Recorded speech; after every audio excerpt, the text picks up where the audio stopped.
தலைப்பு: என் மகன் என்னை ஜெயிக்க வேண்டும். ஒரு தந்தையின் ஆழ்ந்த பிரார்த்தனை. என் தோள் என் மகனுக்கு ஏணி, அதன் மீதேறி புது வானத்தை அவன் தொட வேண்டும்.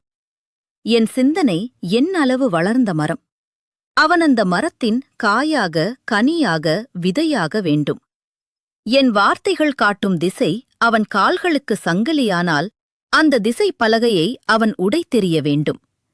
என் வீடு அவனுக்கு சிறையாக மாறினால் அதன் சுவர்களை இடித்து தரை மட்டமாக்க வேண்டும்.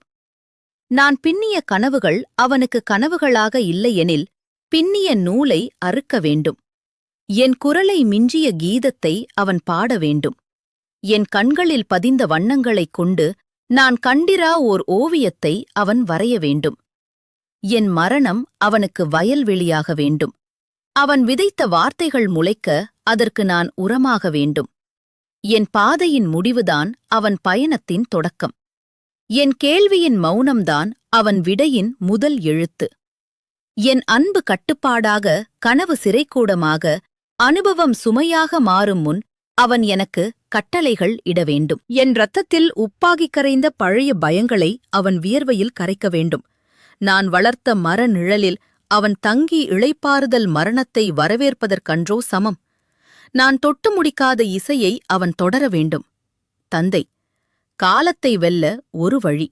மகன்: காலத்தையே மாற்றும் ஒரு முயற்சி. என் சாதனைகள் கல்லறையாக, என் பெருமமை சவக்குழியாக, என் பெயர் கல்வெட்டாக மாறும் முன்பே என் மகன் என்னை ஜெயிக்க வேண்டும்.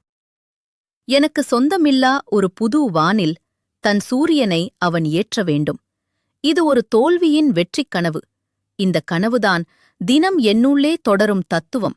அத்தத்துவத்தின் பெயர் தந்தை. ஆக்கம்: ஆதித் சக்திவேல். மிக்க நன்றி.